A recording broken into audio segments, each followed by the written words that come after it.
Police band बजाएगी ना तब देखियो तू। हेलो, मेरा नाम है मोलेस्टर, पॉवर्ट, पोटेंशियल रेपिस्ट, दिल्ली का दरिंदा मंचुला, एज फॉर मीडिया। वैसे मेरा रियल नेम है सरबजीत सिंह बेदी। मैं 30 साल का हूँ, दिल्ली में रहता हूँ और एक मिडिल क्लास फैमिली से बिलोंग करता हूँ। 4 साल पहले एक लड़की ने मेरी फ़ोटो क्लिक करी और social media like Facebook Twitter पे पोस्ट कर दी और उस फोटो के साथ लिख दिया इतना कुछ कि मैंने उसको छेड़ा, उसे मारने की धमकी दी, उस पर गंदे कमेंट्स पास किए। दरअसल 4 साल पहले की बात है। मैं अपनी बाइक पर था और ट्रैफिक सिग्नल रेड। एक लड़की ने मुझे रोका। मैंने उनको आराम से इज्जत से बोला कि मैम आप अपना चले जाओ, मुझे इधर जाना है। इसी बात पे उन्होंने मेरी फ़ोटो क्लिक करी और बोला कि अब देख, जब तेरे घर पुलिस आएगी तब तुझे पता चलेगा। ये चीज़ देख के जब हमारी कॉन्वर्सेशन छोटी सी हुई, उसके कुछ फ्रेंड्स हमारी तरफ आए तो जब उनको मैंने देखा आते हुए तो मैंने उनको बोला कि ये क्या बदतमीजी है, लड़की ने फ़ोटो क्यों कैप्चर करी। उन्होंने मुझे विश्वास दिलाया कि तुम यहाँ से चले जाओ, तुम्हारी फ़ोटो हम रिमूव करवा देंगे। वो बातों पे ट्रस्ट करके मैं वहाँ से चला गया। रात को घर आया, मैंने मम्मा को सारी बात एक्सप्लेन करी कि मम्मी आज मार्केट में जाते हुए ऐसी ऐसी बात मेरे साथ हो गई। उसके बाद मम्मी परेशान हुए थोड़ा सा। मैंने सबको समझाया उनको। लेट नाइट हमने अपना डिनर फिनिश किया, बेड पे आ गए। मम्मा सोने चले गए। मम्मा के फ़ोन पे एक रिलेटिव का फ़ोन आया। उन्होंने बताया कि जब मैंने फ़ोन पिक किया, उनको मैंने सिर्फ सत श्री अकाल बोली, सत श्री अकाल। उन्होंने आगे से गुस्से में बोला, ओए तू बाहर लड़कियां छेड़ता है। मैंने कहा ऐसी कोई बात नहीं हुई, मैंने किसी को नहीं छेड़ा, जो भी आपको सुनाई दिया या आपने सुना है वो गलत है। फिर ये सुन के आवाज़ मम्मा उठ गए। मम्मा ने बोला फ़ोन मुझे दे, मैं बात करती हूँ। मम्मी ने उनको सब कुछ एक्सप्लेन किया तो उन्होंने आगे से मम्मी को भी गुस्से में ही बोला कि तू इसकी गलतियों पे पर्दे मत डाल। मतलब अपने सगे रिश्तेदार होके भी वो डाउट कर रहे थे मेरे ऊपर कि मेरा कैरेक्टर शायद खराब है। उसके बाद मैंने मम्मा को बोला, जिनका फ़ोन आया था उनको मैंने बोला कि आपको ये बात कहाँ से पता चली। तो उन्होंने बताया कि तेरी एक फ़ोटो है जिस पर तू बाइक पे बैठा, तूने रेड कैप वेयर की हुई है और वो वायरल हो रही है। उसके साथ इतना कुछ लिखा हुआ है कि तूने एक लड़की छेड़ी बाहर रोड पे। तो मैंने उनसे रिक्वेस्ट करी कि मुझे प्लीज़ लिंक प्रोवाइड करो, मैं भी एक बार देखना चाहता हूँ कि पोस्ट में है क्या। जब उन्होंने लिंक प्रोवाइड किया तो मैं अपने बेड पे बैठा रह गया। वो पोस्ट सेम नाइट 30-35 हज़ार शेयर हो चुकी थी। और जब मैंने पोस्ट खोल के देखी तो उस पोस्ट में इतनी लोगों ने अब्यूज़ करा हुआ था, इतनी गालियाँ लिखी हुई थी। तो मैंने सोचा कि जब वो लड़की झूठ इतना फैला रही है तो मैं ऐसा क्या करूं कि मेरी इमेज थोड़ी साफ हो जाए। मैंने उस कमेंट्स के नीचे रिप्लाईज करना शुरू कर दिया। रिप्लाईज तो मैंने कर दिया, मैं थोड़ा खुशी भी हो रहा था कि चलो लोगों को मैं अपनी बात बता रहा हूँ, बट वो मेरी गलती थी।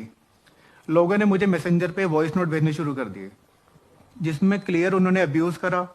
उन्होंने बोला कि तुम बाहर कर रहे हो, सड़कों पे कर रहे हो, अपने घर से शुरुआत करो। ये लोगों की थिंकिंग थी। मैं काफ़ी अपसेट हुआ। मैंने मम्मा को बोला 12:30 बजे के अराउंड रात को कि अभी पुलिस स्टेशन चलते हैं, लड़की के अगेंस्ट कंप्लेंट करके आते हैं। और मैंने कहा लेट हो गया काफ़ी, तो सुबह चलेंगे। मैं कहा ठीक है। अगली मॉर्निंग हुई, मैं मम्मा पापा हम तीनों थाने की तरफ गए। थाने के बाहर पहुंचे, बाहर ही खड़े थे, अंदर नहीं गए। काफ़ी भीड़ थी वहाँ पे, मीडिया थी, काफ़ी लोग थे। तो पापा ने बोला तुम लोग बाहर रुको, मैं देख के आता हूँ अंदर ये मीडिया किसके लिए आई है, अंदर क्या हो रहा है। पापा गए और जब बाहर वापस आए, मेरा निकनेम हनी है, तो पापा ने बोला मीडिया हनी तेरे लिए आई है, तेरी सर्चिंग हो रही है, तेरे अगेंस्ट अरेस्ट वारंट इशू हो चुका है। तो थोड़ा सी घबराहट हुई। मम्मी ने बोला एक काम कर, तू अभी मामा जी के घर चला जा, हम तेरी बेल का अरेंजमेंट करके आते हैं। इस बीच मुझे मेरे ऑफिस से फ़ोन आ गया। जैसे मैंने फ़ोन पिक किया, मैंने उनको बोला कि आज मैं कहीं इमरजेंसी में हूँ, मैं ऑफिस नहीं आ पाऊंगा।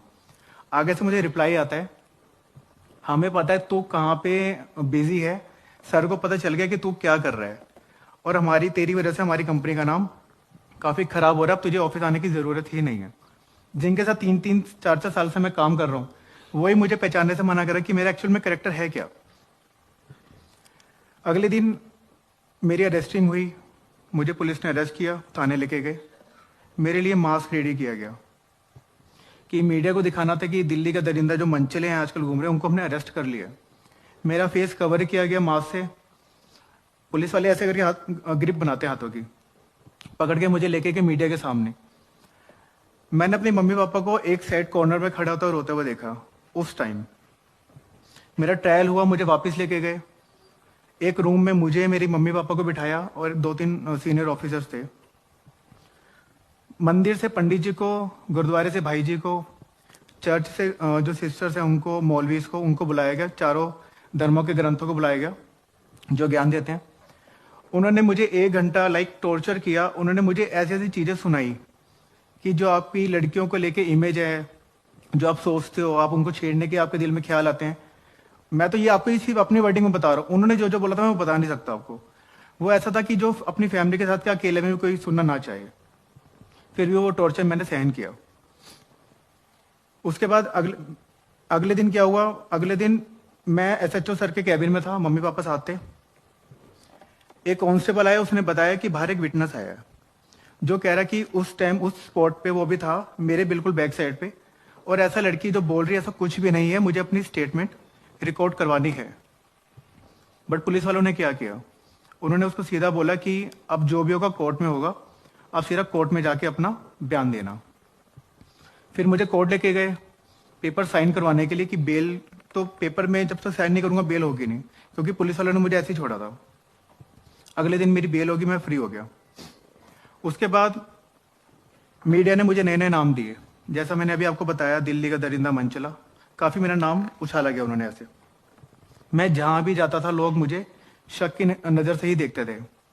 इन 4 सालों में मैंने काफी कुछ फेस किया। केस मेरा शुरू हुआ मार्च 2016 में, 6 महीने बाद इंसिडेंट के। क्यों? क्योंकि पुलिस ने 6 महीने लगा दिए चार्जशीट को फाइल करने में। इतना टाइम जबकि लगता नहीं है। 3 साल हो गए केस चलते हुए, 2018 आ गया। लड़की एक बार भी कोर्ट नहीं आई। पहली बात तो जो सच्चा होता है वो भागता नहीं है। लड़की कोर्ट आई नहीं 3 साल।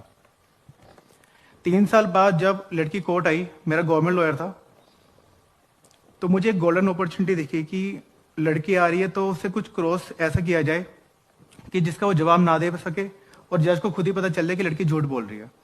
जबकि ये भी मेरा वहम था। मेरे लॉयर ने कुछ ऐसा पूछा ही नहीं। इवन वो मेरे पास आया, उसने मुझे बोला कि भाई इसको सॉरी बोल दे, इसे कॉम्प्रोमाइज कर ले, नहीं तो तुझे 2-3 साल की सजा हो सकती है। मैंने उसको छोटी सी स्माइल दी और मैंने सीधा बोला, जहां पे गलती नहीं वहां पे कोई सॉरी नहीं। ऐसे बोल के मैंने बात खत्म कर दी। वेरी नेक्स्ट डे, अगले दिन मैंने लॉयर अपना चेंज कर दिया, मैंने प्राइवेट लॉयर हायर कर लिया। 28 सितंबर 2019, 28 सितंबर 2019 को मुझे वो मौका मिला जिसका मैं वेट कर रहा था, मेरी स्टेटमेंट हुई। जज के सामने मैंने जो जो सच था मैंने सब कुछ बता दिया, कुछ भी नहीं छुपाया। स्टार्ट टू एंड सब कुछ मैंने बता दिया। स्टेटमेंट रिकॉर्ड होने के बाद जब हम जज के सामने गए, मैं और मेरा लॉयर, तो मैम ने पूछा कि आपके पास कोई विटनेसेस हैं?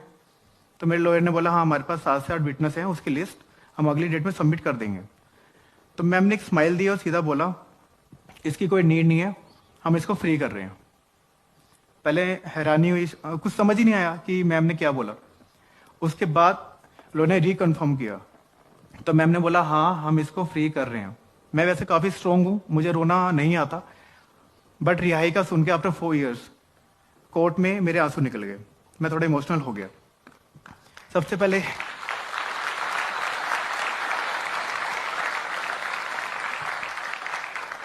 Thank you. सबसे पहले मैंने मम्मी को फोन किया कि मम्मी मैं फ्री हो गया, मुझे दोबारा कोर्ट की शक्ल नहीं देखनी पड़ेगी। इन 4 सालों में मैंने काफी कुछ खोया। जहां भी जाता था लोग सिर्फ ये बोलते थे कि ये वही लड़का है जिसने लड़की छेड़ी है, तिलक नगर वाला लड़का। कोई ये नहीं कहता था कि ये वो लड़का है जिसके ऊपर लड़की ने फेक केस किया है। ऐसा कोई नहीं कहता था। मीडिया, क्या मीडिया जो आपको दिखाती है वो सच होता है? नहीं। क्या मीडिया जो आपको वायरल, जो चीजें वायरल होती है, वीडियो या कुछ भी होता है, उसको सच मान लेना चाहिए? ऐसा कुछ नहीं है। ये सब गलत फहमी है, हमारा दिमाग का वहम है। मेरा निकनेम है हनी।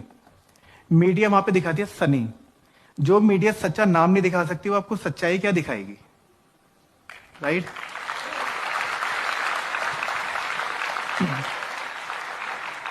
जब केस शुरू हुआ आफ्टर फ्यू मंथ्स, पहले तो हमने कभी सोचा नहीं था कि हम कभी कोर्ट कचहरी जाएंगे, क्योंकि हम मेरे अगेंस्ट या फैमिली में कभी हम थाने तक नहीं गए। केस होने वाला था, मेरे पापा परेशान थे। आफ्टर फ्यू मंथ्स मेरे पापा को मेजर हार्ट अटैक आया। लकीली उनको हम टाइम से हॉस्पिटल ले गए तो वो बच गए। फिर थोड़े टाइम के बाद पता चला कि मम्मी भी डिप्रेशन के पेशेंट हो गए हैं। केस का मेरे ऊपर इतना प्रेशर नहीं था क्योंकि मुझे पता था झूठा केस है, आज नहीं तो 2 साल बाद 4 साल बाद खत्म होगा, इतना मैंने पेशेंस रखा हुआ था। बट फैमिली को देख के मैं थोड़ा टूटता जा रहा था कि मैं कैसे क्या करूंगा। अप डाउन सब हो रहा था, जॉब मिल रही थी, जॉब जा रही थी, जॉब मिल रही थी, इसी केस की वजह से, क्योंकि लोग फेस नहीं भूल पा रहे थे, क्योंकि छोटा केस नहीं था ये। उसके बाद काफी स्ट्रगल किया, एक जॉब लगी, फिर जो मैंने बताया कि मैंने प्राइवेट लॉयर हायर किया, वो आफ्टर उस जॉब के बाद मैंने प्राइवेट लॉयर हायर किया था। काफी कुछ देखना पड़ा जो ना चाहते हुए भी बता नहीं सकते हम। हालांकि मैं कुछ बातें शेयर करना चाहूंगा आपके साथ अपने दिल की, जो मैंने खुद, मेरे थॉट्स हैं। अगर आपकी लाइफ में कुछ ऐसी सिचुएशन आती है कभी भी, तो आप हिम्मत मत हारो, अपनी सोच से काम लो, क्योंकि हमारे पास वो पावर है जो उस गलत चीज को मिटा सकती है, अगर आप सोच के करें तो।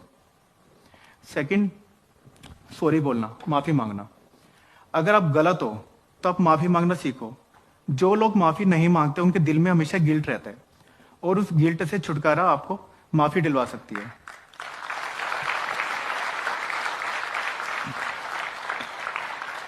एंड थर्ड लास्ट, जो मेरे से काफी जुड़ा हुआ है, मजबूत होने का मजा तभी है जब सारी दुनिया आपको कमजोर करने में तुली हो। Thank you, thank you so much, thank you, thank you so much.